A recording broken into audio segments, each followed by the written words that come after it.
The morning light filtered through the towering windows of the Grand Orpheus Hotel, casting long shadows across its polished marble floors. In the heart of downtown Boston, the hotel stood as a symbol of quiet luxury and prestige, welcoming international guests, corporate elites, and diplomats. Its staff moved with practiced precision, dressed in crisp uniforms and speaking in low, measured tones. Among them, in a plain cleaning uniform and soft-soled shoes that made no sound on the floor, was Tamara Lewis. At 33, Tamara's days began long before the sun rose. Her early shift started at 6, but she often arrived earlier to organize her supplies and mentally prepare for the hours ahead. Each morning she kissed her sleeping children on the forehead and left notes reminding them of breakfast and homework. Her two boys, aged 10 and 7, were the center of her life, and every ounce of her energy was divided between providing for them and helping them become strong, confident young men. Most of her co-workers knew little about her beyond the fact that she worked quietly and never missed a shift. Few, if any, knew she had once studied linguistics at a state university, specializing in phonetics and comparative grammar. That path had ended abruptly when her mother died suddenly, and Tamara had to leave school to raise her younger siblings. Years later, after her own divorce left her a single parent, she found herself restarting her life yet again, cleaning rooms in the very city where she once dreamed of becoming a speech consultant for international organizations. Tamara never spoke about her past, not out of shame, but because few people ever asked.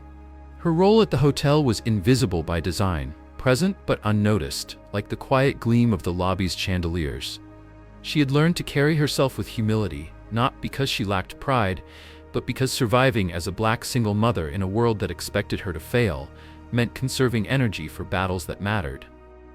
Still, in the solitude of her small apartment, after dishes were washed and bedtime stories read, Tamara studied. She practiced vocabulary drills in German, reviewed sentence structures in Mandarin, and listened to audio lessons in Swahili. Her notebook, worn and marked with years of notes, reminded her that knowledge was still hers to claim, even in silence. What no one in the Grand Orpheus knew, not the guests nor the management, was that the woman pushing the mop every morning could greet them in 7 different languages. She simply hadn't been given a reason to speak, yet. Tamara had just finished polishing the edges of the marble floor beneath the grand staircase when she heard raised voices coming from the front desk. The lobby, typically a quiet and curated space of soft instrumental music and low conversations, suddenly filled with the urgent, high-pitched tones of panic. She looked up instinctively, cloth still in hand, her eyes narrowing toward the source.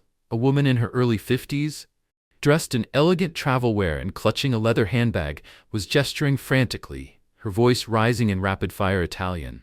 Her accent was crisp, her tone desperate. The front desk agent, young, flustered, and visibly overwhelmed, looked helpless. "I'm sorry, ma'am," he kept repeating, his voice unsure. "No Italian, please wait." He glanced around, silently begging for someone to intervene. Another employee stepped forward, tried speaking in slow English, but it only frustrated the woman further. A few other guests began to pause mid-stride, watching the situation with curiosity, some with mild irritation. Tamara hesitated. Her instincts told her to keep her head down and continue cleaning. Housekeeping wasn't expected to speak, certainly not to step into a guest service situation. But something tugged at her. The woman's distress was genuine, not entitled or dramatic. Tamara recognized the edge in her voice. It was the sound of someone who had just lost control of something important. A missing suitcase in a foreign country, perhaps medication inside, or documents, or simply the fear of being stranded and unseen. Before she fully realized it, Tamara was walking across the marble floor, shoes silent, her uniform sleeves still damp. She approached slowly but with purpose, her cloth tucked discreetly in her pocket. She cleared her throat and spoke clearly, her Italian soft but confident. "Mi scusi, signora? Posso aiutarla? Cosa perso?" The woman froze mid-sentence, turning toward Tamara in surprise. "Parla italiano?" she asked, eyes wide. "Sì," Tamara nodded gently. "Sono qui per aiutare. Ha perso I bagagli?" The woman exhaled, relief washing over her face like a tide retreating from shore. "Sì, le mie valigie. Dovevano arrivare stamattina, ma non c'erano. Nessuno capisce. Ho dentro tutto, I documenti, I vestiti, le medicine. Tamara listened intently, asking a few quick questions in the same smooth cadence. She translated the issue to the front desk agent, then called the luggage service line on the woman's behalf using hotel resources, providing the baggage claim number the woman had tucked into her purse. Within minutes, the bags were located, misrouted to a different terminal, but confirmed to be en route to the hotel. The Italian guest pressed her palms together and nearly teared up. Grazie. Veramente. San Angelo, she whispered. Tamara offered a small smile and gave a quiet nod, then stepped back, as if nothing unusual had happened. But something unusual had happened. Several guests nearby had witnessed the exchange, including a man in a tailored navy suit standing by the elevators. One of the assistant managers had paused mid-conversation to watch the scene. A pair of bellhops shared wide-eyed glances. And most notably, from the far side of the lobby, leaning slightly against a pillar and pretending to scroll through his phone, stood Richard Halbrook, the hotel's regional director, present for an unannounced evaluation of staff performance. Tamara, unaware of the attention, quietly returned to her cart, picked up her mop, and resumed where she had left off. Her expression remained calm, professional. But inside, her heart thudded with quiet adrenaline. She hadn't spoken Italian aloud in nearly a year. She hadn't expected to again. Certainly not in the middle of a work shift with a cloth in one hand and a checklist in the other. For Tamara, the moment had been instinctual. For everyone else, it was astonishing. It would not stay quiet for long. Picking up where she had left off, Tamara quietly pushed her cleaning cart toward the elevator alcove, trying to shake off the attention that had suddenly surrounded her. She had only done what seemed natural, helped someone in need using a skill she had almost hidden out of habit. But something in the air had shifted, and she could feel it. A ripple of unease, not admiration. Before she could disappear down the hallway, she heard footsteps, measured, deliberate, closing in behind her. She turned and found herself face to face with Derek Mason, the hotel's assistant operations manager. He was in his mid-40s, wore his authority like a second suit, and never smiled unless a VIP was watching. His expression was tight with disapproval. "Miss Lewis," he said, voice clipped. "May I have a word?" Tamara nodded slowly, wiping her hands on her apron and stepping slightly aside from the cart. She knew the tone. It was the same one used by teachers who didn't expect much from students like her back in school. It was the same tone that had greeted her in too many interviews before she settled for this job. "I saw what just happened in the lobby," Mason began, crossing his arms. "I'm sure your intentions were good, but that was completely inappropriate." "Inappropriate?" Tamara asked, confused but measured. "The guest needed help. No one understood her, so I—" He raised a hand, cutting her off. "You're a housekeeper, not a concierge. You have a job to do, and speaking to guests, especially in languages other than English, is not part of that job. In fact, it's disruptive to our system. We have protocols for communication, and you just overstepped." Tamara's eyes narrowed slightly, but she remained calm. "Sir," she was visibly distressed, "I didn't mean to disrupt anything. I only stepped in because no one else could assist her." Mason leaned in slightly, his tone lowering. "This isn't about what you meant. It's about maintaining the boundary between departments. We can't have cleaning staff interacting freely with guests. It confuses the hierarchy, and switching into foreign languages makes it worse. What if she misunderstood you? What if it backfired?" Tamara blinked slowly, the words hitting her harder than she expected. Hierarchy, cleaning staff, confuses the system. She felt the sting behind her chest, not from anger, but from something deeper. A disappointment so familiar it almost didn't hurt anymore. Almost. "I didn't mean to offend anyone," she said quietly, her voice steady but soft. "I just wanted to help." He sighed, as if she'd missed the point entirely. "Going forward, please stick to your duties. Let the front desk handle front desk matters. And English only, unless you're directed otherwise. Is that understood?" She nodded silently, though her jaw tightened just slightly. He walked off without another word, leaving her standing alone beside her cart, the sound of her mop bucket's wheels now louder than the conversation had been. As she returned to her work, Tamara felt the echo of the interaction settle into her like dust in sunlight, visible, weightless, and persistent. She hadn't imagined the pride she felt in using the language she once studied late into the night while her babies slept. She hadn't imagined the smile of relief on the guest's face or the ripple of surprise from the lobby. But the reprimand made it clear she had crossed an invisible line. She continued cleaning the edge of the hallway, but her mind lingered on what Mason had said. She wondered if, despite the polished uniforms and corporate slogans about diversity and excellence, some people only saw her uniform and nothing else.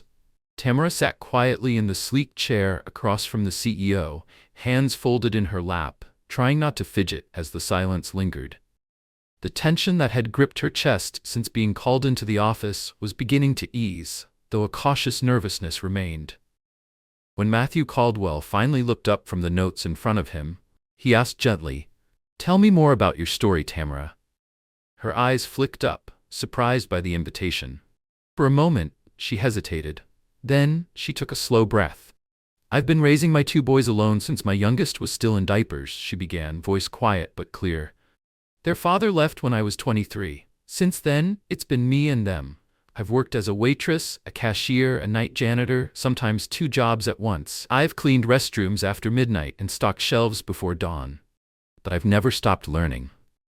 She paused, then continued. "When I couldn't afford to go back to college, I turned to online courses, language exchange apps, old textbooks people threw away. Every day I made flashcards during lunch breaks, listened to podcasts while mopping floors. I used every spare moment to hold on to the part of myself that still believed I could do more."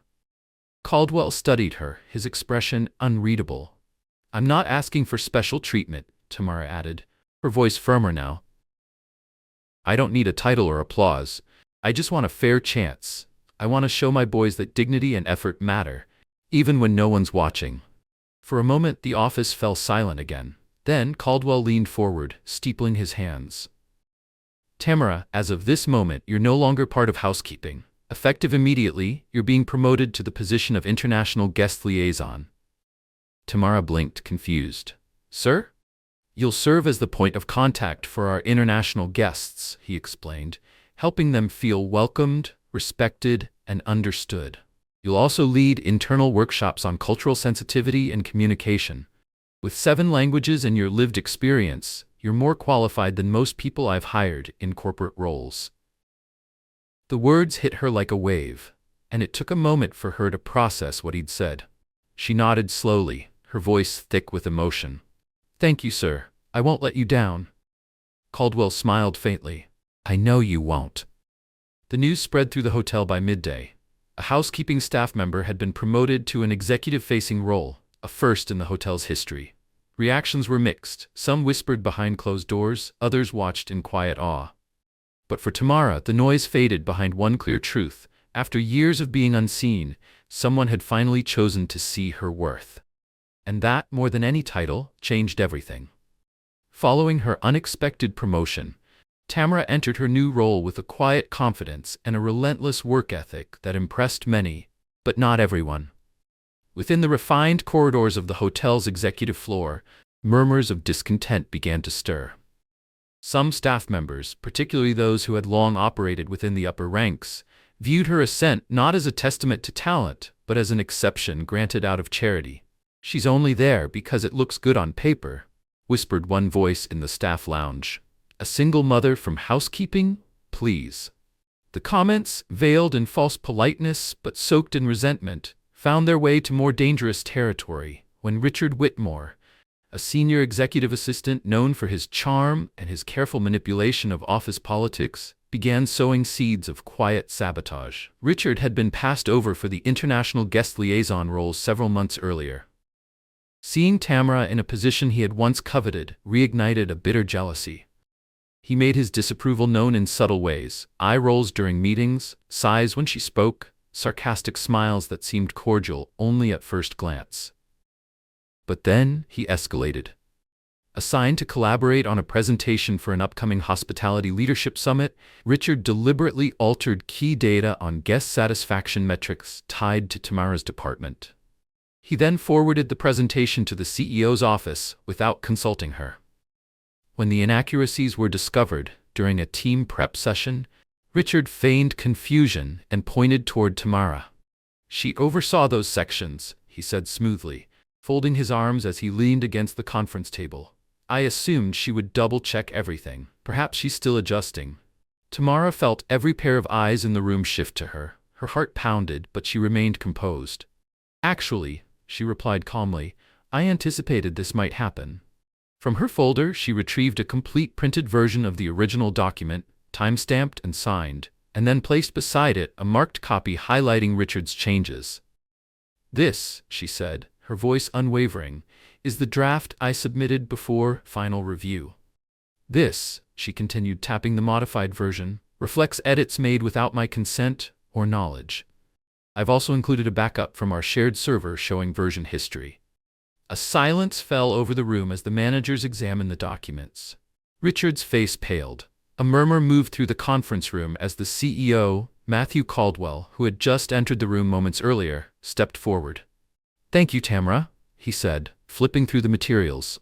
Your diligence saved us from a potential embarrassment. I appreciate your integrity under pressure. Richard opened his mouth to object, but Caldwell raised a hand. Not now. His voice was curt. We'll discuss this further privately. By the end of the day, the internal investigation had begun. Tamara, meanwhile, returned to her work without comment. She had no need to gloat or defend herself further.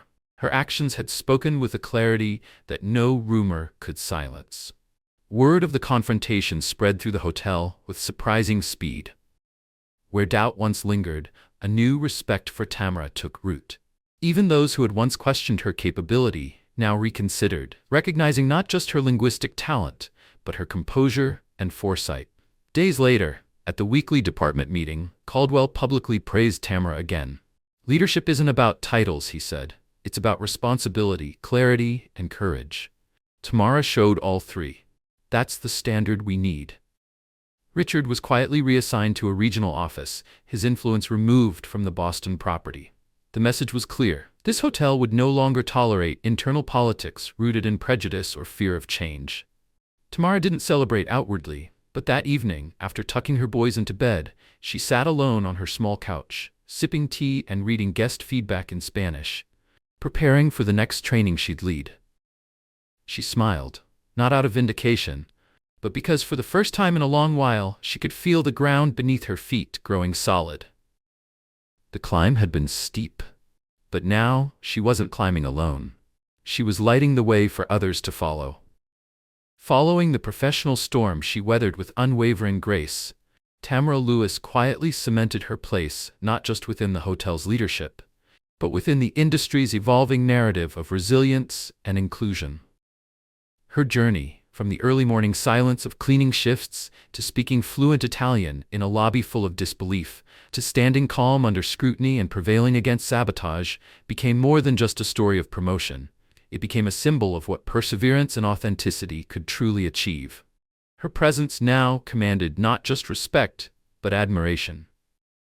Young staff members, particularly women of color, began to seek her out for advice. Tamara noticed the quiet hesitations in their eyes, the kind she once carried, and she knew those unspoken questions all too well. How do you stay visible in a place that expects you to disappear? How do you rise when the weight of doubt is heavier than your own dreams? Instead of just offering words, she offered space. Tamara launched Rise Within, a peer mentoring circle for minority women in the hospitality sector. The group met monthly in a quiet wing of the hotel, eventually expanding to a network that included employees from neighboring properties. The sessions were filled with open conversations, resume reviews, language support, and above all, the message that background was not a barrier, but a badge of strength. News of the initiative spread. Tamara was invited to speak at industry panels and universities, her message unwavering and clear. Talent has no title, respect has no uniform. The words, once scribbled on a notepad during her hardest nights, were now printed on posters, shared on social media, quoted in trade publications.